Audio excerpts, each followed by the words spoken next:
วมใจใต้ฟ้าสีครามหนึ่งในสยามเป็นสมญานามชื่อเสียงเกรียงไกรสวยงามสง่าคือธงไตรรงค์โบกปลิวสวัยเราภาคภูมิใจที่เป็นหนึ่งในอบจ.ลำพูนรายรอบเรียงรายด้วยท้องทุ่งนาป่าเขากว้างไกลทองเปล่าพราวพรายแสงสีเรืองรองสวัสดีเจ้าสวัสดีท่านผู้ฟังท่านผู้ชมทุกท่านนะเจ้าตอนรับเข้าสู่รายการอบจ.ละปุนพบประชาชนนะเจ้าปากันเช่นเคยเนาะกับรายการที่อบจ.ละปุนจะได้มานำเสนอข้อมูลข่าวสารเป็นประจำทุกวันพฤหัส 8 โมงหลังเคารพธงชาตินะเจ้าสัปดาห์นี้ดีจอยปิกมาแล้ว ขออภัยสัปดาห์ที่แล้วหายไป1สัปดาห์นะเจ้าวันนี้มาพร้อมกันกับท่านผอ.พิเดชจันทร์สิรินะเจ้าผู้อำนวยการกองยุทธศาสตร์และงบประมาณจากอบจ.ละปูนสวัสดีพ่อพี่เดชจ้าครับสวัสดีครับดีเจออยนะครับวันนี้กลับมาทำหน้าที่เหมือนเดิมนะครับหลังจากที่สัปดาห์ที่แล้วนั้นบอกว่าลาพักผ่อนไป3วันปะดีเจโอมกับดีเจอันของสวท.ละปูนนี่ก็มีตะอนะผอ.กับอัญชันอัญชันออยหัวหน้าอึงหัวหน้าช่างเทคนิคกับเอสดีเจออยดีเจโอมดีเจอันดีเจแอร์มีตะออทั้งนั้นเลยนะโอเคนะครับอันนี้แสดงว่าถ้าใครจะมาอยู่สวท.ละปูนก็ต้องมีอักษรย่ออย่างน้อยมีออ่าง1ตัวยังพอพี่เดชจะมานี่ต้องผอ.พี่เอดครับอาทิตย์นี้นะครับก็มาปากันเช่นเคยนะครับกับข่าวสารกิจกรรมขององค์การบริหารส่วนจังหวัดละปูนนะครับที่จะมาเล่าสู่นะครับกันฟังนะครับว่าในรอบสัปดาห์ที่ผ่านมานั้นมีกิจกรรมอย่างนะครับก็เช่นกันนะครับนายกเฮงก็ยังปฏิบัติหน้าที่นะครับเป็นนักศึกษาอยู่แต่ว่าเห็นลงคลิปเรื่องสนามกีฬาอยู่เดี๋ยววันนี้มีมาเล่าให้ฟังตัวนะเจ้าเนาะก็วันนี้เริ่มต้นวันจะบอกว่าวันนี้กึ่งเดือนพอดีพอพี่เด็ด16หวยออกวันนี้หวยออกแล้วบอกวันที่15อยู่นะกึ่งผ่านมากึ่งเดือนแล้วนะวันนี้หวยออกพอดีนะเจ้า16 กรกฎาคมเจอกันยามเจ้าวันนี้นะครับอาจจะฝากพี่น้องนะครับอาจจะได้โจกได้ลาบกันเนาะวันนี้นะครับก็วันนี้มีคนเข้ามาชมทางออนไลน์เยอะเลยฝากกดไลค์กดแชร์โดยละกันนะเจ้าแล้วก็มีข้อเสนอเนาะข้อแนะนำที่จะให้อบจ.นะครับดำเนินการแก้ไขปัญหาความเดือดร้อนของพี่น้องประชาชนในพื้นที่ก็แจ้งมาเนาะเจ้าเนาะทักทายถึงทุกท่านนะเจ้าที่รับฟังทางสวท. FM 95บางคนขับรถอยู่กำลังจะไปทำงานนะเจ้า8 โมงไปป่ายนี่ยังมีเวลา10 นาทีเนาะถ้าเป็นอบจ.ก็ต้องเหลือ10 นาทีเพราะต้องสแกนหน้าคือประเดี๋ยวนี้ทางอบจ.นี่เปิ้ลก็มีการบริหารจัดการในด้านของการปั้นท้องทำข้อมูลแบบปั้นท้องอะไรอย่างก่อนพอพี่เดชแบบนะครับปั้นท้องอย่างก่อนเดี๋ยวก่อนกึดมาออกติดอยู่ที่ปากนี้คือเข้าสู่ระบบดิจิทัลมากขึ้นใช่ครับเพราะว่าบุคลากรเขาเยอะขึ้นเนาะเยอะขึ้นเมื่อก่อนนั้นมีหลักร้อยอย่างเงี้ยครับตอนนี้ก็ขึ้นไปเป็น 200-300 แล้วแต่เดี๋ยวนี้คือต้องเอาหน้า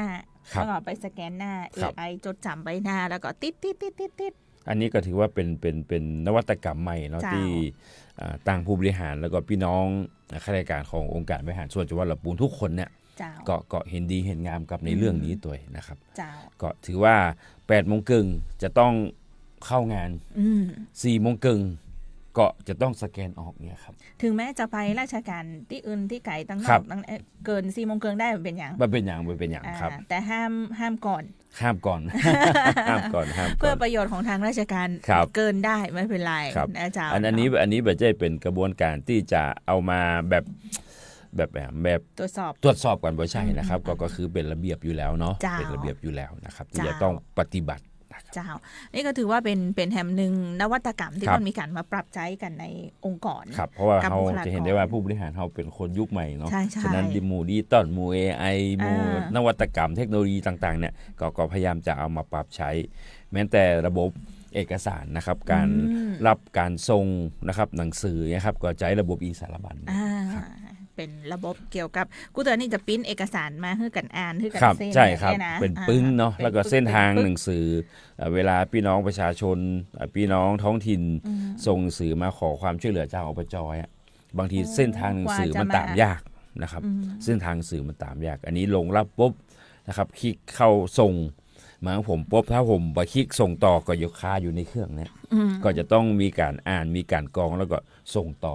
ฉะนั้นกระบวนการขั้นตอนของหนังสือนะครับจะรู้เลยว่ารับกี่วันหัวหน้าฝ่ายพี่นากี่วันพออกองกี่วันกวยไปถึงนายกเนี่ยครับมอบหมายให้ไผยังได้ใช่ครับใช่ครับแล้วก็ติดตามหนังสือง่ายในเพราะว่าระบบอีสารบัญนะครับเนาะก็มีการปรับใช้กันใน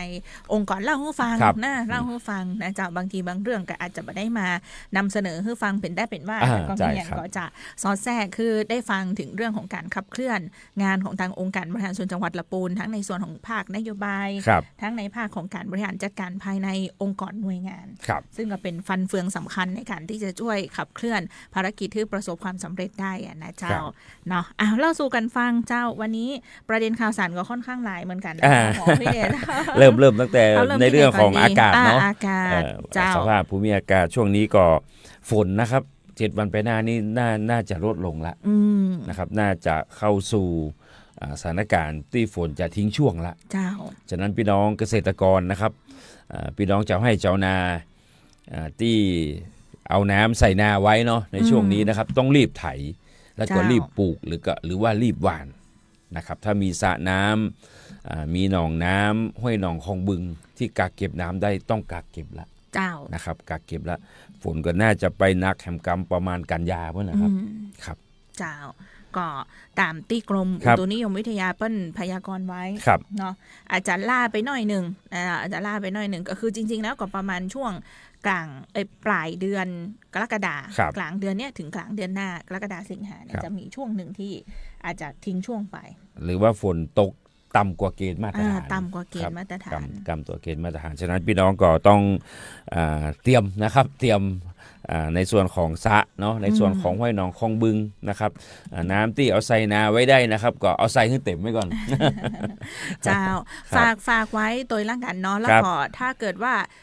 ช่วงเนี้ยมันยังเป็นช่วงที่ยังมีเวลาในการบริหารจัดการห้องน้ำห้องเมืองคูคลองหนองบึงอย่างต่างๆหญ้ายวงอะไรอย่างก็จะได้มีเวลาทำความสะอาดเนาะที่คิดว่าเพื่อนฮ้องว่าภาพที่จะเห็นน้ำท่วมเนาะเหมือนปี67ก็คงจะบ่มีภาพนี้ต่อไปเพราะว่าท้องถิ่นแต่ละแห่งนะครับดังที่เขาได้อู้เอ่ยกันว่ามีการเตรียมพร้อมนะครับในส่วนของเครื่องจักรเครื่องไม้เครื่องมือตึงท้องถิ่นตึงอบจเฮาเพื่อเขาว่าเตรียมไว้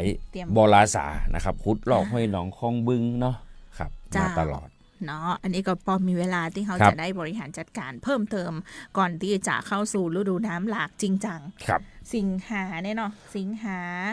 น่าจะเป็นกันยาประมาณกันยาตุลาพฤศจิกาโมเนี้ยนะตุลาเนี่ยแถวๆเนี้ยเปิ้ลว่าจะมีพายุเข้าประมาณก็ต้องลุ้นกันเนาะต้องลุ้นกันแต่สถานการณ์นะครับตามที่ทางกรมอุตุทางสสนนะครับสถาบันสารสนเทศแล้วก็ศูนย์น้ำของอบจคาดการณ์เนี่ยปีนี้ฝนน่าจะน้อยกว่าเกณฑ์มาตรฐานเยอะนะครับเจ้าเนาะอันนี้พยากรณ์อากาศเล่าสู่กันฟังเป็นเรื่องที่เกี่ยวเนื่องกับชีวิตประจำวันเฮาอยู่แล้วอันนี้เป็นเรื่องใหญ่นะครับไฟฟ้าดับนี่เฮายังตามจุดเรียนได้แต่ถ้าน้ำบ่มีนี่มันเป็นเรื่องใหญ่นะครับถึงน้ำอุปโภคน้ำบริโภคน้ำภาคการเกษตรเนี่ย 2-3 ปีที่ผ่านมานะครับจะเห็นได้ว่าในเขตของอำเภอแม่ทาขนาดงัวครับเนาะวัวนมครับยังบ่มีน้ำกินนะครับอันนี้ก็ต้องช่วยกันนะครับช่วยกันครับวางแผนการบริหารจัดการน้ำกันให้ดีนะเจ้าวันสัปดาห์ที่แล้วเนี่ยมีท่านรัฐมนตรีช่วยว่าการกระทรวงเกษตรและสหกรณ์ลงพื้นที่มาก็มาดูเรื่องลำไยเรื่องน้ำเรื่องน้ำครับเห็นนายกเฮงนะเจ้าก็ไปอู้กันกับเวทีที่ท่านรัฐมนตรีพบปะกับภาคของเกษตรกรในพื้นที่ละปูนเฮาตัวครับก็ท่านปิยรัตน์นะครับติยะไพรัตน์นะครับท่านรัฐมนตรีช่วยว่าการกระทรวงเกษตรและสหกรณ์นะครับเปิ้นก็ได้ลงพื้นที่นะครับไปดูลำไยกันเนาะทำจะใดที่จะยกมาตรฐานลำไยนะครับ GAP แล้วก็ผลักดันสู่ลำไย GI โลกเนี่ยครับอันนี้ก็ได้ลงพื้นที่กันที่อำเภอเวียงหนองล่องนะครับที่ศูนย์การเรียนรู้เพิ่มประสิทธิภาพการผลิตสินค้าเกษตรนะครับอำเภอเวียงหนองล่องก็มีทุกภาคส่วนนะครับหลังจากที่พรบลำไยเนาะได้ บัตันได้อนุมัติกรรมนะครับก็ถือว่าตกรอบไป ตกสภาไป ตกสภาไปในรอบนั้นนะครับก็คงจะต้องนำมาขับเคลื่อนกันเพราะว่าถือว่าลำไยนั้นก็เป็นพืชเศรษฐกิจของจังหวัดลำพูนเฮาเนาะลำไยคือลำพูนก็ต้องคือลำไยนะครับอันนี้เป็นสิ่งที่รัฐมนตรีท่านได้ลงพื้นที่นะครับนอกจากนั้นท่านก็ไปที่อนุสาวรีย์ครูบาเจ้าศรีวิชัยที่ตำบลริมปิงเลยเนาะนั้นก็ไปดูในส่วนของฝ่ายพญาอุดนะครับอันนี้ก็ถือว่าเป็นฝ่ายที่ต้องนำเรียนนะครับว่าเป็นฝ่ายที่ตั้งกรมชลประทานมีการทายโอนให้กับท้องถิ่นก็คือเทศบาลตำบลริมปิงเป็นการโอนที่ผิดเงื่อนไขเพื่อนบอกว่าถ้าจะทายโอนในเรื่องของฝ่ายเนี้ยฝ่ายตัวนั้นจะต้องอยู่น้ำไหลมีผู้มีส่วนได้เสียแค่ท้องถิ่นเดียวแต่น้ำปิงเนี่ยครับมันมีถึงเชียงใหม่มีถึงลำพูนเนาะแล้วก็เป็นฝ่ายขนาดใหญ่นะครับฉะนั้นในมติของคณะอนุกรรมการกระจายอำนาจจังหวัดลำพูนนะครับโดยท่านผู้ว่าเป็นประธานเนี่ยก็มีมติเห็นชอบที่จะส่งคืนฝ่ายตัวเนี้ยให้กรมชลไปทำนะครับไปทำคือฝ่ายตัวนี้อู้ถึงว่ามันก็ใช้งานมาหลาย10 ปีแล้วหลาย10 ปีแล้วครับถ้าคิดเป็นค่าเสื่อมนะครับก็คือน่าจะเป็นศูนย์ละน่าจะเป็นศูนย์คือประสิทธิภาพนี่มันมันเทียบไซส์เทียบเคียงกับฝ่ายใหม่ๆที่เพิ่นแปลงเพิ่นสร้างกันมาในระยะ5 ปี10 ปีนี่บ่ได้เลยบ่ได้แล้วฝ่ายน้องสลีกเนาะบ่ได้แล้วครับบ่ได้แล้วก็พอดีท่านรัฐมนตรีนะครับวันนั้นผมก็ได้ติดตามเนาะตั้งข่าวสารนะครับเปิ้นบอกว่าเปิ้นดีใจที่ได้มาลำพูนยายเปิ้นเป็นคนหนองจังคืนอุ้ยเป็นคนหนองจังคืนอุ้ยเป็นคนหนองจังคืนนะครับเจ้ารัฐมนตรีโอมก็เลยลงพื้นที่นะครับบอกว่าเกิดที่ละปูนเกิดที่เชียงใหม่มันใหญ่ที่ละปูนแล้วก็ไปเฮียนที่เชียงไฮ้ครับทำอันถ้าจะได้ขอไปสอนละปูนสักคนนี่ว่าอันนี้ก็ติดตามกันนะครับก็ความคืบหน้าในเรื่องของฝ่ายพญาอุดนะครับก็ตอนนี้มติคณะอนุกรรมการกระจายอำนาจของจังหวัดลำพูนนะครับส่งคืนให้กับกลุ่มชนฉะนั้นก็คงจะเป็นหน้าที่ของคณะกรรมการกระจายอำนาจในระดับประเทศนะครับที่จะต้องให้ความเห็นชอบแล้วก็รับโอนแล้วก็คงจะมีการออกแบบใหม่เพราะฝ่ายตรงนี้นะครับเท่าที่ได้รับฟังชมประทานมาเปิ้ลก็เตรียมพร้อมในการออกแบบไว้ระยะหนึ่งนะครับเจ้าเนาะเดี๋ยวก็ต้องติดตามความคืบหน้ากันเป็นระยะนะเจ้าคือตอนนี้อยู่ในกระบวนการละว่าจะต้องดำเนินการจะได้นะเจ้าเกินศักยภาพของท้องถิ่นแน่นอนครับฝ่ายตัวนี้แล้วก็บัตรท่าอู้ครับอบจก็เคยไปซ่อมฮือครั้งหนึ่งนะครับตอนนั้นคือประตูฝายเนาะกับตะลิงดาดนะครับดาดฝ่ายในชำรุดก็ใช้งบประมาณของอบจไปประมาณ1.6 ล้านนะครับตัวนี้ก็อยู่ในสภาพที่สามารถที่จะเปิดปิดบ้านได้ละแล้วก็น้ำบักกะเซาะตะลิงละนะครับเนาะก็ถือว่าจะเป็นส่วนสำคัญที่จะทำให้แก้ปัญหาน้ำท่วมน้ำแล้งกับพี่น้องประชาชนทั้ง2ฝั่งน้ำฝ่ายตัวนี้ก็ถือว่าเป็นหัวใจสำคัญของพี่น้องลำพูนเลยนะครับเพราะว่าน้ำประปาก็ขึ้นนี่นะครับน้ำประปาที่มารอเลี้ยงพี่น้องจังหวัดลำพูนเอาทั้งจังหวัดนะครับที่ท่อเมนของการประปาส่วนภูมิภาคไปถึงก็ดูจากแหล่งนี้มาดูจากเนี้ยแล้วก็ไปเข้ากระบวนการผลิตเป็นน้ำประปาแล้วก็เฮาจ่ายเนี่ยจากจุดนี้เลยนะจ๊ะก็คงจะเร็วๆนี้เห็นรัฐมนตรีบอกว่าถ้าบอกคัดกับกระบวนการใดเนี่ยสัก 2-3 ปีเนี่ยน่าจะแล้วเสร็จในกระบวนการต่างๆมูลนี้ในกระบวนการรับคืนเนาะในกระบวนการออกแบบแล้วก็เสนองบประมาณรู้สึกว่าเท่าที่รับฟังนะครับว่าชมประทานได้ออกแบบเบื้องต้นไว้ประมาณ300 กว่าล้านนะมันต้องเป็นฝ่ายขนาดใหญ่เลยครับใช่ๆเจ้าเนาะก็คงจะทำแล้วก็อย่างคือมีประสิทธิภาพสูงสุดที่เกิดประโยชน์สูงสุดกับพี่น้องชาวลำพูนเฮาตัวใช่ครับเนาะก็เรื่องของน้ำนะเจ้าท่านนายกเฮงยังคงมอบหมายให้ไปซ่อมแซมฝ่ายแกนดินซีเมนต์เมื่อก่อนเจ้าที่เคยแบ่งไว้ที่แม่ทาเนาะเจ้าอันนี้ดังนำเรียนไปในเบื้องต้นนะครับว่าในพื้นที่เมื่อประมาณ 5-6 ปีที่แล้วนะครับวัวนมนะครับสัตว์เศรษฐกิจของพี่น้องอำเภอแม่ทาโดยเฉพาะยังยิ่งตำบลท่าปะดุกนะครับวัวนมมันมีน้ำกินนะครับมันมีน้ำอาบก็ร้องขอมาทางอบจ.นะครับเราก็ได้ไปสร้างฝ่ายแกนดินซีเมนต์นะครับไว้2 ลูกนะครับ2 ตัวก็คือที่บ้านโป่งอ้อจุด1นะครับแล้วก็บ้านทาทุ่งไผ่นะครับในภาพ พี่น้องที่ชม Facebook ไลฟ์อยู่นะครับติดตามข่าวสารของอบจอยู่ฝ่ายยังมั่นคงถาวรแข็งแรงนะครับอันนี้มันเด้งขึ้นมาใน Facebook ผมว่าครบรอบ2 ปีแล้วครับแต่ในส่วนของตะลิงนะครับตะลิงด้านข้างมันนะครับมันซ้อมันซ้อเพราะน้ำทานี่ถือว่ามาเร็วเค็มเร็วไปเร็วนะครับฉะนั้นในช่วงนี้เราก็ต้องมีการซ่อมในตัวตะลิงคือแกนทั้งกลางที่ว่าเอาไปทำเนี่ยโอเคเลยครับโอเคไม่มีซึกหรอครับก็อยู่ในสภาพที่ใช้งานได้เลยก็ถือว่าเป็นบททดสอบนะครับว่าฝ่ายแกนดินซีเมนต์ใช้ประโยชน์ได้จริงแข็งแรงใช้ประโยชน์ได้จริงอันนี้2 ปีผ่านไปแล้วอันนี้เขาทำได้2 ตีเนาะ2 ตีครับ2 ลูกแรกก็ที่บ้านปงอ้อนะครับเป็นฝ่ายตัวแรกของลำน้ำทาในเขตของอำเภอของจังหวัดลำพูนเฮาที่เชื่อมต่อจังหวัดเชียงใหม่นะครับอันนี้ก็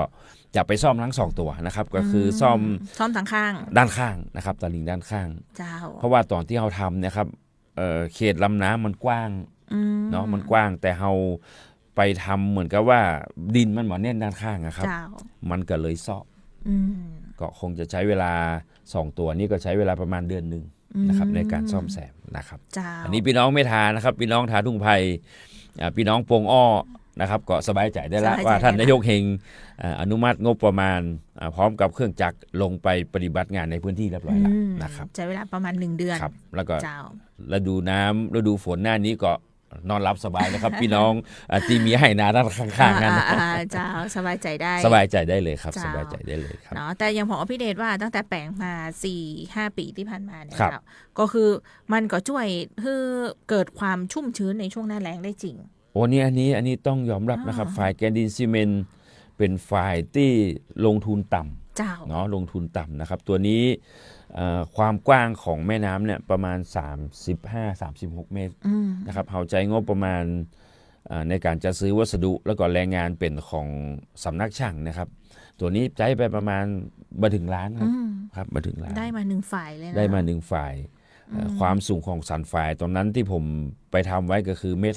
1.50 น้ำสามารถหนุนขึ้นไปนะได้1 กิโลเลยนะครับครับอันนี้ก็ช่วยพี่น้องนะครับภาคเกษตรของเมทาเฮาโดยเฉพาะยิ่งเพิ่นจะปลูกข้าวโพดเลี้ยงสัตว์เนาะแล้วก็วัวควายโคนมอยู่หมู่นี้ก็จะมีน้ำนะครับพี่น้องเพื่อกระดูดน้ำตัวนี้ไปอาบน้ำไปดูแลวัวนมนะครับภาคของการเกษตรได้เต็มที่นะครับเจ้านะครับสภาพก็สมบูรณ์อยู่นะครับอันนี้คือภาพปัจจุบันล่าสุดเลยนะปัจจุบันนะครับปัจจุบันอันนี้คือภาพล่าสุดนะที่ท่านได้ชมทีมช่างกำลังเข้าไปเมื่อวันจันทร์นะครับกำลังลงนะครับอันนี้ทำที่ทุ่งไผ่ก่อนนะครับทุ่งไผ่ก็ใช้เวลาสัก2 สัปดาห์หลังจากนั้นก็จะย้ายไปที่ปงอ้อเนาะก็เดี๋ยวถ้าอย่างใดแล้ววันหน้าวันรุ่นนี้ฝากทางวจ.พิจารณาเพิ่มเติมครับในลำน้ำจุดอื่นๆที่เขามีแผนไว้นะครับก็จะที่เคยทำแผนไว้นะครับก็จะมีลำน้ำลี้2 จุดนะครับตัวนี้ก็อยู่ในกระบวนการอยู่เพราะว่าลำน้ำลี้มันค่อนข้างจะกว้างเหมือนกันเนาะแล้วน้ำก็ค่อนข้างจะแรงคือมันเหมือนจะว่าจะให้แปลงตะใดก็แปลงได้ใช่ครับใช่ครับต้องศึกษาเจ้าครับว่าจุดไหนถึงจะเหมาะสมอย่างเงี้ยเนาะแปลงแล้วจะได้ประโยชน์สูงสุดอย่างเงี้ยนะเจ้าอันนี้2 จุดนี้ก็โอเคแล้วครับพี่น้องไม่ทาก็แฮปปี้ละครับแจ้งข่าวว่าเดี๋ยวมีการซ่อมแซมใช้เวลาประมาณ1 เดือน2 ตัวนะครับฝ่ายปงอ้อกับฝ่ายทาทุ่งไผ่ครับเจ้าเนาะถึงเรื่องฝ่ายแล้วไหนๆก็มาที่น้ำแล้วท่านผอ.พิเดชเจ้าวันตะวาก็หาหันท่านนายกเฮงเปิ้นไปร่วมกับทางโครงการเกษตรพอเพียงดร.เทียมเมื่อก่อนเจ้าที่เครือสหพัฒน์ไปปลูกข้าวอันนี้ต้องว่าต้องไปปลูกข้าวในพื้นที่ของสหพัฒน์นะครับบริเวณด้านหลังนะครับติดกำตังสนามกอล์ฟว่าเปิ้นยังพอมีพื้นที่ว่างอยู่นะครับทางเครือสหพัฒน์นะครับโดยท่านดร.เทียมโชควัฒนาเนี่ยเปิ้นน้อมนำเอาปรัชญาเศรษฐกิจพอเพียงนะครับของรัชกาลที่ 9เนี่ยมาพัฒนาแบบวิถีเกษตรไทยนะครับการเรียนรู้แล้วก็น้อมนำเศรษฐกิจพอเพียงมาเพื่อมีการปลูกข้าวนะครับโดยปกติแล้วนะครับพื้นนาแถวหั่นนะครับเพื่อนก็จะให้ชาวบ้านในพื้นที่นะเช่านะครับเช่าทำแล้วก็กันพื้นที่บางส่วนไว้นะครับที่ตั้งโครงการของเครือสหพัฒน์เนี่ยเพื่อนทำเอง ครับอันนี้เพื่อทำกันทุกปีนะครับ อืม อันนี้แต่ว่าท่านนายกเฮงนะครับพร้อมกับ ใส่เสื้อหมอหอม ท่านสจโอ ซุปหมวกแขเปิ้งนะครับ เจ้า อันนี้ก็ไปปลูกกันนะครับเราพร้อมกับนักเรียนนะครับภาคเอกชนพี่น้องในเครือสาภาพก็มาร่วมกัน เจ้า อันนี้ก็ใช้เวลาแห่งประมาณสัก3 เดือนกึ่ง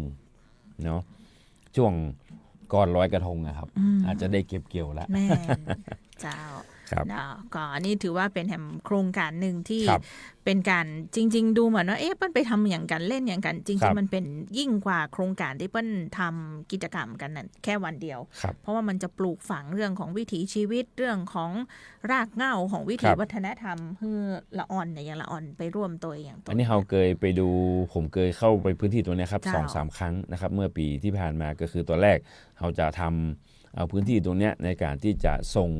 เสริมในเรื่องของการปลูกม่อน เจ้าปลู นะ ก ครับ ม่อน ปลูก เลี้ยง ม่อน ไว้ ครับโดยเอาชุมชนพัฒนธรรมนะครับ เจ้า ตำบล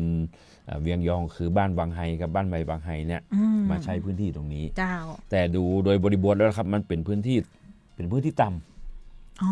น้ำ เหมาะสม บ่เหมาะสมครับน้ำมันจะท่วมเงี้ยมันต้องเหมาะสำหรับ ปลูกข้าว พื้นที่ในการปลูกข้าวนะครับทางสหพัฒน์ก็เลยทางสสนนะครับกับกรมบันใหม่ก็เข้ามาดูพื้นที่แล้วก็สรุปว่าพื้นที่เนี่ยเหมาะสมที่จะเป็นในส่วนของภาคเกษตร เจ้า นะครับ ในแม่กำนันแนนก็ไปนะฮะ อ๋อเยอะครับเยอะอันนี้เป็นของว่าดำนาเลยนะบ่ใช่นายโยนนะ บ่ใช่นะ บ่ใช่นายโยน แต่ นะครับ นายกมีท่าโยนกล้าไปแล้ว ครับ เจ้าเนาะนี่เป็นแฮมโครงการหนึ่งที่เกิดขึ้นในพื้นที่เฮา ครับ นะเจ้า พี่หนึ่งภาวิกรเนาะจากเครือสหพัฒน์ ครับ โยนกันนายกใหญ่เลยนะ เจ้า เจ้า อัน นี่ นี้ ก็ ก็ เป็นแฮมโครงการหนึ่งเจ้าที่ได้ร่วมกันสืบสารเรื่องของการทำนา ครับ นะเจ้าก็ลวดเล่าให้ฟังเนาะลวดเล่าให้ฟังตะกี้พอวิเดชเกินเรื่องของการปลูกมอนเลี้ยงไหม ครับ เจ้าวันก่อนที่คุณอู่ไหมไทยเนาะ ครับ ร้านคุณอู่ไหมไทยเนี่ยเปิ้ลแปลงเป็นศูนย์เรียนรู้ด้านมอนไหมแบบครบวงจร ครับ เป็นศูนย์ต้นแบบของตำบลเวียงยองอำเภอเมืองละปูนแล้วก็เพิ่งเปิดไปเมื่อวันที่13 กรกฎาคมที่ผ่านมา ก็ ะ ตอนนี้ เจ้า ต้องบอกว่าแนวทางนะครับของกรมมอนใหม่นะครับ เจ้า สิ่งที่เปิ้นอยากให้ละปูนเฮามีความภาคภูมิใจเนาะ เจ้า ว่าผ้าไหมเนี่ยเขาได้ GI อยู่แล้ว อืม ผ้าไหมเขาขึ้นชื่ออยู่แล้ว เจ้า นะครับแต่ไอตัววัตถุดิบอะครับคือตัวใหม่อะ อืม เขายังใช้ของต่างจังหวัดอยู่นะครับสิ่งที่ทางกรมมอนใหม่นะครับร่วมกับเนี่ยบริษัทเอกชน อืม หรือว่าทางอบจเฮานะครับก็เฮาก็ไปดูศึกษาหลายที่นะครับ เจ้า ว่าถ้าเป็นไปได้อะถ้าพื้นที่จังหวัดลำพูนเฮาปลูกมอนเฮาเลี้ยงไหมเฮาสาวไหมเองนะครับแล้วก็ผลิตภัณฑ์ผ้าชิ้นนั้นน่ะมันน่าจะเป็นความภาคภูมิใจของพี่น้องลำพูนตอนนี้เฮาบอกว่าถึงแม้ว่าเฮาจะได้ GI ผ้าไหมเฮาสู่ระดับอินเตอร์แล้ว ถึงแม้ แต่ จะมี ความ ชื่อ ผ้าไหมยกดอกลำพูน แต่ไหมมันเป็น ก็ได้มาจากลำพูน100% ครับอันนี้ เจ้า ทางภาคเอกชนนะครับ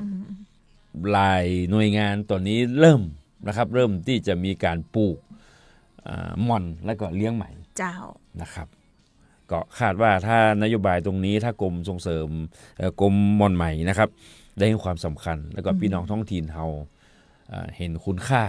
นะครับว่าผ้าไหมที่เขาใส่เนี่ยภูมิใจว่าต้นม่อนก็ปลูกละปูน เจ้า เนาะสาวที่ละปูนย้อมที่ละปูนพอที่ละปูนอย่างเงี้ย โอ้มันจะยิ คน รับ ดียินงามกันสักเท่าใดแหม ครับ เนี่ยเนาะ ก็คิดว่าตัวนี้นะครับมันเป็นสิ่งที่ค่อนข้างจะยากหน่อยนึง เจ้า เพราะพื้นที่ที่ปลูกจะต้องบ่มีสารเคมี อืม ครับถ้ามีสารเขาไปปลูกใกล้นาคนอื่นนะครับเปิ้นพ่นยา บ่ได้ มันก็จะมาติดมอนเฮา อืม ถ้ามอนไปเลี้ยงไหมก็ตายหมดเงี้ย อันเนี้ยมัน มันเป็นอย่างที่บ่ได้ทำง่ายๆนะ มันจะทำง่ายๆ แต่ ค ถา รั ม บ ว่าทำได้ก็ดี ได้ ใจ ครับ เชื่อว่า ได้ครับ ลำปูนเขาทำได้ ทำได้ครับ แล้วก็ เจ้า ถ้าทำได้นะครับ มันจะเป็นรายได้ที่มันจะมีรอบมันนะ อืม มันจะเป็นรายได้ที่ต่อเนื่องเลยฉะนั้นคาดว่าในอนาคตนะครับแหมสัก3 ปีไปข้างหน้า เจ้า ความภาคภูมิใจของพี่น้องละปูนก็น่าจะได้ใส่ผ้าไหมที่เป็นไหมของคนละปูนที่แท้จริง ลองติดตามดูนะครับ อันนี้ยังบ่เฉลยด้วยนะครับว่า ไม่เฉลยได้เหรอ ที่ไหนทำห้องที่ไหนปลูกห้อง แต่ถ้าเกิดท่านใดสนใจ ครั เนาะ บ ฟังวิทยุพอแล้วเนี่ยใดละ ครั เขา บ ก็อยากมีอาชีพมีรายได้ อยากลองปลูกพอพ่อง พื่อมันสำเร็จว่าเป็นเศรษฐีเลยนะอบจ.เคยไปดูนะครับในพื้นที่ของอำเภอตุ้งหัวช้างเจ้าแต่ตรงนั้นมันติดเรื่องระบบน้ำระบบน้ำบะมีแต่พื้นที่มีนะครับเคยไปดูแล้วครับก็พื้นที่หลาย10 ไร่อยู่แล้วก็เป็นพื้นที่ที่ห่างไกลจากไร่นาอย่างเงี้ยแต่ระบบน้ำยังไปบ่ถึงนะครับไปบ่ถึงก็ต้องหาพื้นที่ใหม่นะครับในการที่จะส่งเสริมกันเจ้าเนาะอันนี้เป็นศูนย์เรียนรู้นะเจ้ามอนไหมครบวงจรอันนี้ร้านอู่เนาะร้านคุณอู่ไหมไทยครับเจ้าวันก่อนนั้นก็มีท่านรองนายกองค์การบริหารส่วนจังหวัดลำพูนเฮานะเจ้าไปร่วมนะเจ้ามีไปร่วมในพิธีเปิดเนาะหัวหน้าสำนักปลัดนะเจ้าคณะจากต่างอบจ.ก็ไปหลายท่านเลยนะเจ้าอันนี้ก็เป็นในเรื่องของไหมเนาะที่ได้ GI นะครับดังผมนำเรียนนะครับในปีเนี้ยเราเตรียมจะยื่นแฮม2 ตัวก็คือมะม่วงมหาชนกกับน้ำผึ้งดอกลำไยเดี๋ยวนี้เรามีผ้าไหมยกดอกผ้าตีนจกลงลี้ลำไยเบี้ยวเขียวลำพูนลำไยอบเนื้อสีทองมี4 ตัวแล้วครับแล้วกำลังจะยื่นเพิ่มแฮม2 ตัวก็คือลำไยอีว่ามะม่วงมหาชนกกับน้ำผึ้งดอกลำไยครับอีก2 ตัวนะเจ้าเนาะอันนี้ก็แจ้งข่าวกันนะเจ้าส่วนท่านใดที่สนใจเรื่องมอนไหมเนี่ยไปพอที่ศูนย์ที่เปิ้ลทำไมนี่ก็ได้หรือติดต่อทางอบจ.หรือติดต่อทางศูนย์มอนไหมเฉลิมพระเกียรติก็ได้เปิ้ลฮ้องว่าถ้าพี่น้องสนใจนะครับ9,000นี่กรมมอนไหมคือฟรีเลยนะครับฟรีเปิ้ลฮ้องถ้าปลูกเตื้อเดียวเนี่ยมันได้หลายปีมันต่อได้แถมนักเลยครับถ้าพี่น้องปลูกแล้วบ่เอาไปเลี้ยงบะหมี่ฮงเลี้ยงมอนท่านก็สามารถที่จะเอามอนเนี่ยใบมอนเนี่ยไปขายได้มีคนรับซื้อนะครับถ้าเลี้ยงเสร็จนะครับตัวไหมท่านบ่สาวเองก็มีบริษัทตั้งเชียงใหม่รับซื้อนะครับสาวไหมเสร็จนะครับตัวมันเอามาทอดก็ยังได้อยู่ได้หมดอ่ะได้หมดครับได้กับได้นะเจ้าตั้งแต่ใบจนถึงผลิตภัณฑ์จนถึงตัวสุดท้ายของมันเนี่ยคือเป็นสตังค์หมดนะครับเป็นสตังค์หมดเลยนะเจ้าเนาะอันนี้ฝากไว้สำหรับท่านใดที่สนใจเข้าไปดูนะเจ้ามีเรื่องของภาคของการสาธารณสุขมากกว่าเจ้าแต่ก่อนไปมีโอท็อปน้อยนึงเจ้าพอพี่เดชเจ้าการคัดสรรสุดยอด1ตำบล1ผลิตภัณฑ์โอท็อปอันนี้อบจ.ก็ไปร่วมคัดสรรมาตัวเนาะอันนี้เพิ่นทำทุกปีอยู่แล้วทุกปีครับก็คือในคณะกรรมการนะครับชุดที่จะคัดเลือกคัดสรร1ตำบล1ผลิตภัณฑ์นะครับหรือว่าโอท็อปนะครับของจังหวัดลำพูนปี69เนี่ยในคณะกรรมการชุดนั้นก็อาจจะมีท่านนายกองค์การบริหารส่วนจังหวัดลำพูนเป็นกรรมการ1ท่านนะครับท่านก็ได้มอบกับท่านรองนายกนะครับท่านรองสุทธิรพันธ์สุขวุฒิชัยนะครับไปเป็นตัวแทนนะครับในการที่จะคัดเลือกมันมีตึงผ้าเนาะมีตึงอาหารอย่างเงี้ยครับอันนี้ผมก็เคยได้ไปร่วมนะครับเป็นตัวแทนนายกปีนึงก็ถือว่าเป็นความภูมิใจนะครับของคนลำพูนว่าสินค้านะครับไม่ว่าจะเป็น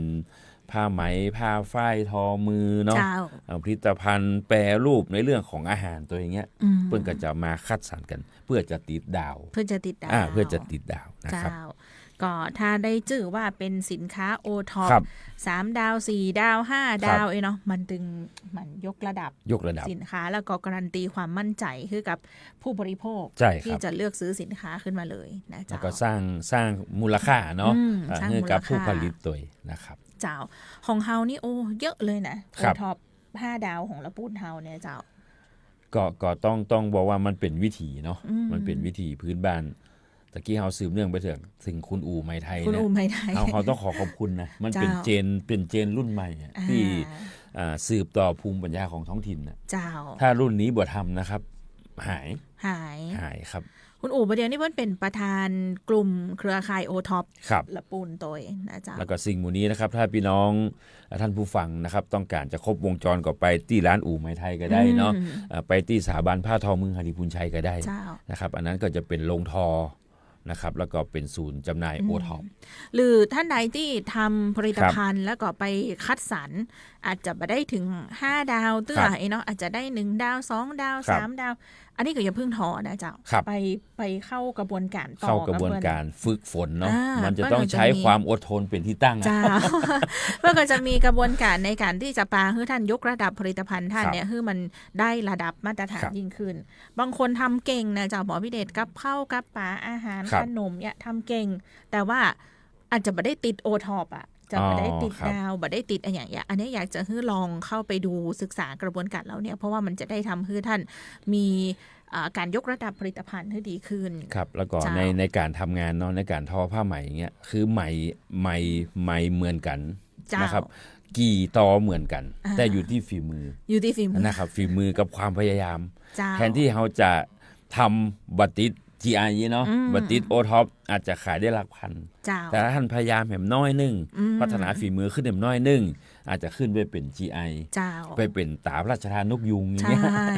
เจ้าอันนี้ไม่ใช่เฉพาะแค่ผ้าไหมนะสินค้าอื่นๆก็เหมือนกันนะครับดูแต่ละชิ้นแหละครับพอง่ายๆพอพี่เดชปลาล้าคืนเดียวปลาส้มลำไยอย่างที่ตังลีที่เปิ้ลทำกันนะจ๊ะบัดเดียวกลายเป็นได้โอท็อปแล้วก็ขายเต้าใดกับปอจากปลาล้าคืนเดียวที่ทำกันในชุมชนแต่ประเดี๋ยวนี้กลายเป็นสินค้าที่ได้รับความต้องการจากผู้บริโภคสูงมากมันเป็นอาหารพื้นถิ่นเนาะเป็นอาหารพื้นถิ่นคือเกิดมาก็ได้กินแล้วอาหารพวกนี้แล้วเวลาไปออกบูธขายตามงานเนี่ยขายดีครับขายดีเมื่อก่อนก็ต้องเป็นปลาส้มเวียนหนองล่องเงี้ยเนาะปลาอย่างเดี๋ยวนี้กลายเป็นสิ่งที่มีความต้องการเยอะเลยนะเจ้ามาดูงานด้านภาคของการสาธารณสุขพ่อนะเจ้าผู้ตรวจราชการกระทรวงสาธารณสุขเขตสุขภาพที่1เมื่อก่อนเจ้าเปิ้ลติดตามผลการดำเนินงานร่วมกันกับทางอบจ.ที่ห้องประชุมที่อบจ.เมื่อสัปดาห์นี้เปิ้ลมาเมื่อก่อนเจ้าครับอันนี้ก็ถือว่าเป็นการติดตามงานนะครับของตังผู้ตรวจราชการของกระทรวงสาธารณสุขเขตที่1นะครับติดตามการดำเนินงานด้านสาธารณสุขของจังหวัดลำพูนเลยนะครับอันนี้ไม่ใช่เฉพาะของอบจ.นะครับก็ทุกภาคีเครือข่ายนะครับทั้งหน่วยงานหลักก็คือทางสาธารณสุขจังหวัดสาธารณสุขอำเภอนะครับในส่วนของอบจ.ก็จะมีในส่วนของพี่น้องรบสต.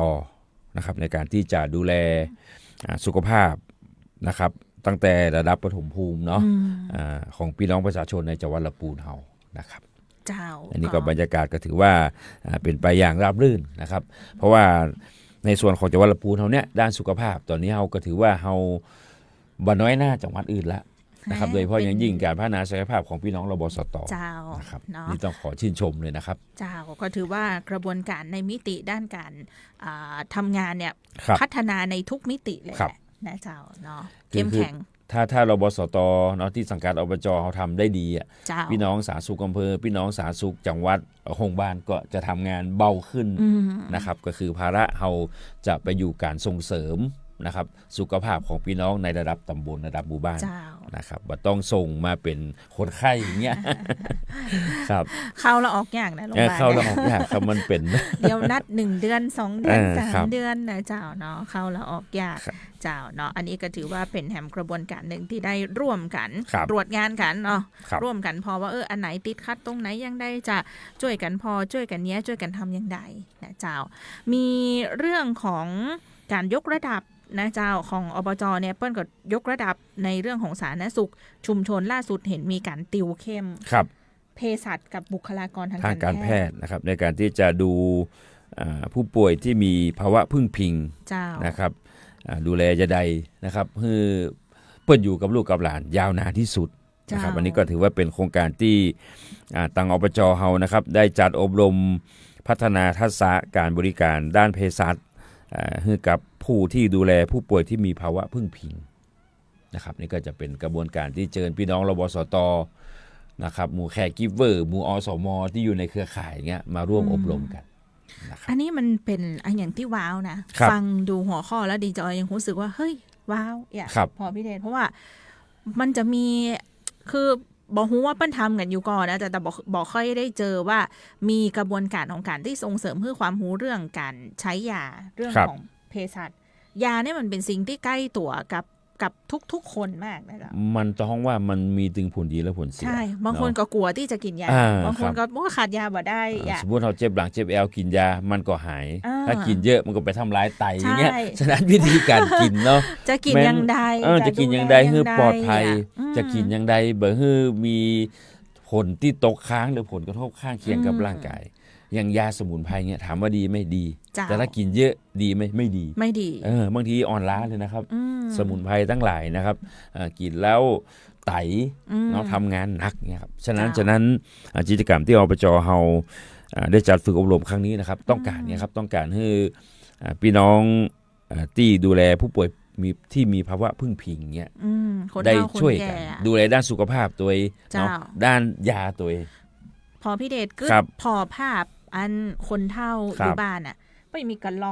อกหนึ่งที่ใส่ยาใส่กอกยาเอากินข้าวแล้วเอากอกยาอีแม่มาล้ออย่างเจ้าเป็นปุ๊กเลยนะแล้วก็น้ำบางทีน้ำดื่มทั่วไปบ่กินเนาะต้องกินยาต้มอย่างเงี้ยต้องกินสมุนไพรยาต้มทั้งหลายนะกินนักเหมือนผมว่าครับกินน้อยเป็นยานะครับกินนักก็บ่ดีกินนักก็บ่ดีกินนักบ่ดีนะครับเนี่ยอันไหนยาหมดอายุอันไหนยาควรกินหลังอาหารช่วงไหนอย่างใดอันนี้คือมันถือว่าเป็นองค์ความรู้ที่ส่งเสริมไปถึงขั้นระบบปฐมภูมิเนาะคือได้มีกระบวนการในเรื่องของการที่จะมีความถูกต้องในเรื่องของการที่จะไปคือคำแนะนำครับอย่างยาบางตัวเนาะมันกัดกระเพาะอย่างเงี้ยจะต้องกินพร้อมอาหารอย่างเงี้ยครับยาบางตัวบ่มีผลกับกระเพาะจะต้องกินหลังอาหาร5 นาทีอย่างเงี้ยบางทีเราไม่ได้สนใจเลยครับกินข้าวเสร็จก็กินเงี้ยบางทีมันก็ผลประสิทธิภาพยาอาจจะลดลงเนี่ยเจ้าเนาะอันนี้ถือว่าเป็นทำถึงโครงการนะเจ้าตีจะบอกว่าฟังดูเหมือนจะก็กับอบรมทั่วไปแต่จริงๆเนี่ยคือมันเป็นอย่างที่ลึกซึ้งมากเลยว่าเป็นดูละเอียดไปจนถึงขั้นกระบวนการของการที่จะให้ความรู้ในเรื่องของการใช้ยาคือถูกต้องมันเป็นเกณฑ์เล็กเกณฑ์น้อยเนาะตีจะต้องใส่ใจนะครับเนี่ยอันนี้ถือว่าเข้มแข็งมากสำหรับกระบวนการด้านการสาธารณสุขของทางละปุนเฮานะเจ้ามีเรื่องของการเข้ามาศึกษาดูงานนะเจ้าคณะศึกษาดูงานหลักสูตรนักบริหารท้องถิ่นระดับกลางอันนี้ก็คือท้องถิ่นระดับกลางก็คือตำแหน่งปลัดกับรองปลัดของท้องถิ่นนะครับที่ไปเข้าอบรมที่สถาบันพัฒนาบุคลากรท้องถิ่นที่คลองหนึ่งนะครับที่ปทุมธานีอันนี้เป็นสถาบันพัฒนาบุคลากรของกรมส่งเสริมเลยนะครับเพื่อจัดอบรมหลักสูตรเนี่ยครับก็คือปลัดรองปลัดท้องถิ่นทั้งหมดนะครับมีมาดูงานประมาณ66 คนนะครับสาเหตุที่เปิ้นเลือกละปูนนะครับต้องบอกว่าสิ่งที่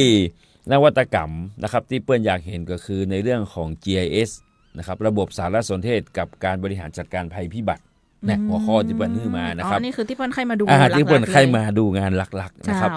ก็คือง่ายๆก็คือมาดูศูนย์น้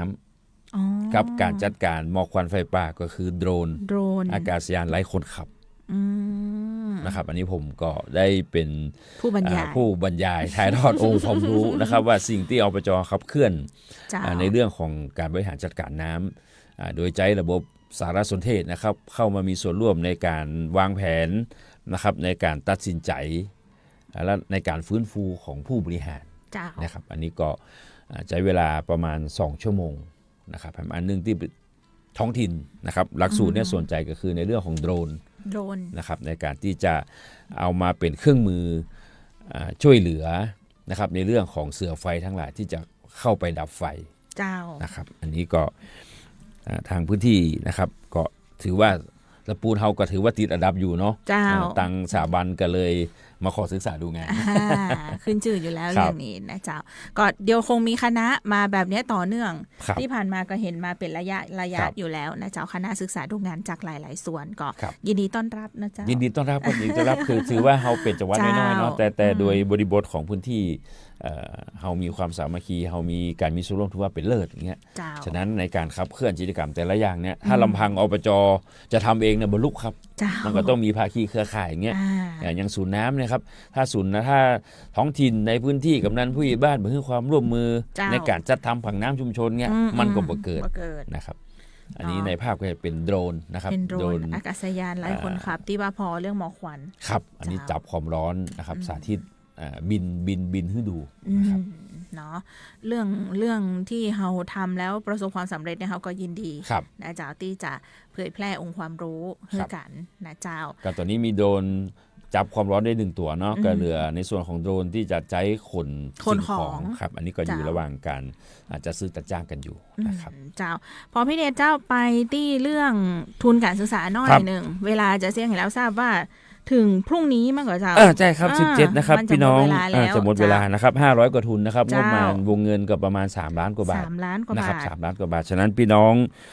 ที่สังกัดโรงเรียนในสังกัดรปชที่เฮาห่วงอยู่แล้วเพราะยื่นที่โรงเรียนในสังกัดอยู่แล้วพี่น้องที่อยู่นอกสังกัดนะครับต้องยื่นตามพื้นที่ที่ท่านสังกัดอยู่เนาะเขตประถมการศึกษาเขต1เขต2มัธยม35นะครับกศนนะครับศึกษาธิการสำนักพระพุทธสำนักงานท้องถิ่นสำนักงานอาชีวะโรงเรียนราชประชานุเคราะห์เงี้ยเจ้ามีเวลาพรุ่งนี้อีกวันเดียววันนี้แหมประมาณครึ่งวันเนาะแล้วก็วันพุธวันสุดท้ายใช่รีบเลยนะเจ้ารีบเลยครับก็ไม่ได้เฉพาะแค่นักเรียนในสังกัดของอบจ.ให้นักเรียนทุกสังกัดเขามีโควต้าจะสั่นขึ้นเลยครับแต่ต้องเป็นนักเรียนที่อยู่ในโรงเรียนของรัฐนะครับแล้วก็มีภูมิลำเนาอยู่ในพื้นที่จังหวัดลำพูนนะครับมีสัญชาติไทยนะครับเนาะแล้วก็อยู่ในกลุ่มที่ต้องได้รับการรับรองว่าเป็นกลุ่มที่มียากจนเลิกอากาศโอเคเจ้าเนาะ2ส่วนนะเจ้าส่วนแรกเป็นทุนการศึกษาที่เปิ้นจะฮื้อป.ตรีปวสแบบเนี้ยอันนี้เปิ้นวงเงินบ่เกิน16,000สำหรับปริญญาตรี500ปวส13,500อันนี้ต่อเทอมนะครับต่อเทอมต่อเทอมอันนี้คือ1ปีก็เท่ากับคือ2เทอมครับใช่ครับเจ้าเนาะอันนี้จะเป็นลักษณะทุนการศึกษาและแถมส่วนหนึ่งถ้าเป็นอนุบาลถึงม.ปลายเลยเนี่ยอันนี้เปิ้นฮ้องว่าเป็นเงินช่วยเหลือเจ้าเงินช่วยเหลือจะมี2ส่วนก็ฝากผู้ปกครองนะเจ้าเข้าใจเนอเนาะจะหมดเวลาแล้วดีจอยก็ประกาศออกรายการเกือบตึงวันบ่เข้าใจไปขอทุนเปิ้นนะเจ้าเรื่องของฟุตบอลต่อมาเห็นท่านนายกเฮงลงคลิปในอบจ.นะเจ้าอันกีฬาฟุตบอลที่ว่าเปิดสอน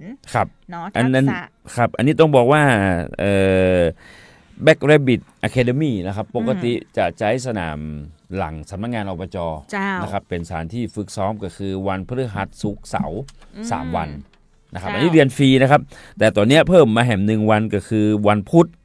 นะครับวันพุธเราจะไปเจอกันที่สนามกีฬากลางอันนี้นโยบายของท่านนายกเฮงนะครับต้องการที่จะปลูกฝังให้น้องๆรักอาชีพฟุตบอลเนาะฟุตบอลถือว่าเป็นอาชีพที่เลี้ยงตัวเองได้ถ้าฝีเท้าของเขาถึงระดับอันที่2อยากจะให้น้องๆเยาวชนได้สัมผัสสนามที่มีมาตรฐานก็คือลังเหย้าของลำพูนวอริเออร์เดิมและก็เป็นสนามกีฬาของอบจ.นะครับฉะนั้นวันพฤหัสศุกร์เสาร์ก็มาเตะที่สำนักงานอบจ.ที่ตำบลป่าซักวันพุธให้น้องๆเยาวชนชุดนี้ที่ไปสัมผัสกับสนามจริงแล้วถ้าใครสนใจอยากจะเข้าโครงการนี้ยังเข้าได้อยู่กันได้อยู่ครับฟรีครับฟรีบ่มีค่าใช้จ่ายครับรุ่นตั้งแต่15ขวบจนถึง15ปีนะครับ5 ถึง 15ครับ5 ถึง 15ขวบถึง15ปีครับอันนี้ก็จะเริ่มวันพุธนะครับ 5 โมงครึ่งนี่เขาเปิดดีเดย์ไปเปิดคิกออฟไปเมื่อวานนะครับคิกออฟไปเมื่อวานมันมีค่าใช้จ่ายได้ทั้งสิ้นนะครับอันนี้ก็ส่งเสริมให้น้องๆเยาวชนเขาได้รักอาชีพฟุตบอลแล้วก็ช่วงนี้ฟุตบอลโลกกำลังฟีเวอร์อยู่เนาะใช่เจ้าก็อู้ถึงว่าเรื่องของฟุตบอลในกีฬาฟุตบอลไม่ใช่เฉพาะแค่เตะบอลอย่างเดียวเราบอกพี่เดชเดี๋ยวนี้มันมีวิทยาศาสตร์การกีฬามีวิทยาศาสตร์ที่ทำให้ละออนเนี่ยสามารถที่จะเข้าไปเรียนแล้วก็เข้ามาสู่กระบวนการของสายอาชีพด้านการกีฬานี่เยอะเลยทักษะพวกนี้มันต้องเริ่มฝึกตั้งแต่เด็กเจ้าเห็นไหมอะไรนะเน้นเน่อะไรนะเน้นเน่ใช่ไหมเล่นกีตาร์ตั้งแต่อายุ7 ขวบอย่างเงี้ยตั้งแต่กำกีตาร์อันยังบอกแปะเนาะรับตาก็ถ้าจะตัวนี้ต้องดูฝีมือในการเล่นนะครับ เจ้า อันเนี้ยครับฝึกทักษะตั้งแต่เยาวชนฟุตบอลก็เหมือนกันนะครับ เจ้า เริ่มตั้งแต่5 ขวบนะจนถึง15 ปีที่เขาจะส่งเสริมนะ ประโยชน์นี่มันต้องนับนิ้วเลยอ่ะ ครับ อย่างเอาเวลาว่างให้เป็นประโยชน์ร่างกายแข็งแรงอย่างนี้นะมาหมด โอ้เมื่อวาน ครบ สภาพที่น้องๆเยาวชนไปฝึกซ้อมกันเต็มสนาม เต็มสนามเลย เต็มสนาม เจ้าเห็น ครับ โอ้โหคนเยอะมาก ครับ แล้วมีคอมเมนต์ทางอบจเยอะมากเลย ครับ ผู้ปกครองถามกันเข้ามาว่าสมัครที่ไหน ครับ เข้าร่วมได้ยังไง ครับ เนี่ยอย่างอู้กับผอพี่เดช ครั ดู บ ว่าเดี๋ยวคนต้องนักแน่ๆ ครับ อืม อันนี้เป็นการสอนฟรีเนาะแล้วก็ เจ้า ที่เป็นอะคาเดมี่ต่างๆก่อนท่านก็ทำภารกิจของท่านเป็นตามปกติ ตามปกติ ครับ เจ้าเนาะ ครับ อ่ะฝากกันไว้เรา ค สู่ รับ กันฟังส่วนเรื่องของหมาก4กระดาน ครับ เปิดรับสมัครแล้วเหมือนกันเมื่อก่อน ครับ เจ้า ปีนี้จะมี5 กระดานนะครับ เจ้า จะมีหมากลูก อ๋อ อาเซียน 5 เพิ่มมา กระดาน แห่งหนึ่ง ขออภัย หมาก ปีนี้ 5กระดานเนาะ ปีแล้ว4 อืม ปีนี้ แล้ว เพิ่มแห่งหนึ่งเป็น5นะครับ เจ้า จะ 5 จัดการ นี่มี แข่งขันช่วงวันที่5-6 กันยา เจ้า5-6 กันยาฝากไว้ตัวละกันเดี๋ยวรายละเอียดจะมาประชาสัมพันธ์ทำกรรมเวลา ครับ เสี่ยงให้แล้วพอพี่เดชเจ้า ครับ ดีจอยกับพอพี่เดชนำรายการลาทุกท่านไปเพียงแต่อีก่อนเนาะแล้วมาปากันใหม่นะเจ้า สวัสดีเจ้า ครับสวัสดีครับ เสด็จสู่ฟ้า สวรรคาลัย น้อมรำลึกในพระกรุณาธิ